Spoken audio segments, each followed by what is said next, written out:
Après les frères Lumière, le cinéma n'est qu'un miroir du réel. Puis arrive un illusionniste, un homme qui ne veut pas filmer le monde, mais en créer un nouveau. Voici comment Georges Méliès transforme la science en magie. Georges Méliès, magicien, dessinateur, décorateur, inventeur. Avant le cinéma, il dirige son propre théâtre d'illusion, le théâtre Robert Houdin. Quand il découvre le cinématographe Lumière en 1895, il comprend immédiatement son potentiel, pas pour filmer la réalité, mais pour créer l'impossible. Méliès veut acheter la machine des Lumières. Il refuse. Alors il en construit une lui-même. Et en tournant dans la rue, un accident survient, un arrêt de caméra. Quand il reprend, les objets ont bougé. Le premier trucage est né. À partir de là, Méliès invente un langage magique, surimpression. Disparition.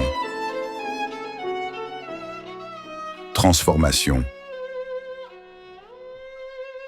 Double exposition. Décor peint. Le cinéma devient illusion. En 1897, Méliès construit le premier vrai studio de cinéma. Un bâtiment entièrement en verre, baigné de lumière naturelle. Un espace pensé pour rêver, créer, peindre, fabriquer.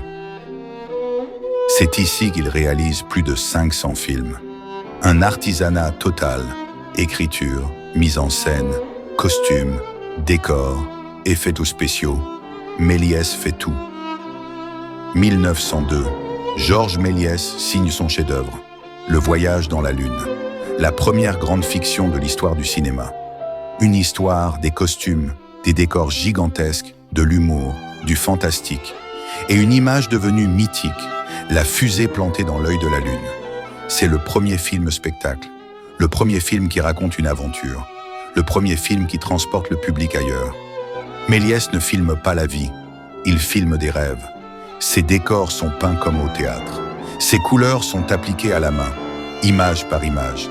Il crée l'idée même de mise en scène, d'univers visuel et du cinéma comme art de l'imaginaire.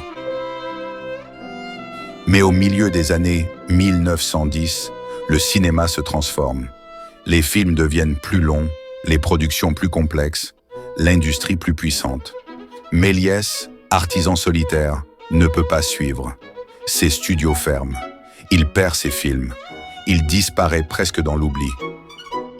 Dans les années 1920, des cinéphiles redécouvrent son œuvre.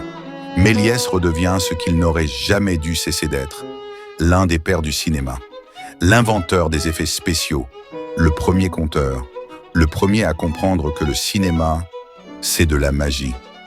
Épisode 4. Les premiers studios hollywoodiens. Comment une industrie est née.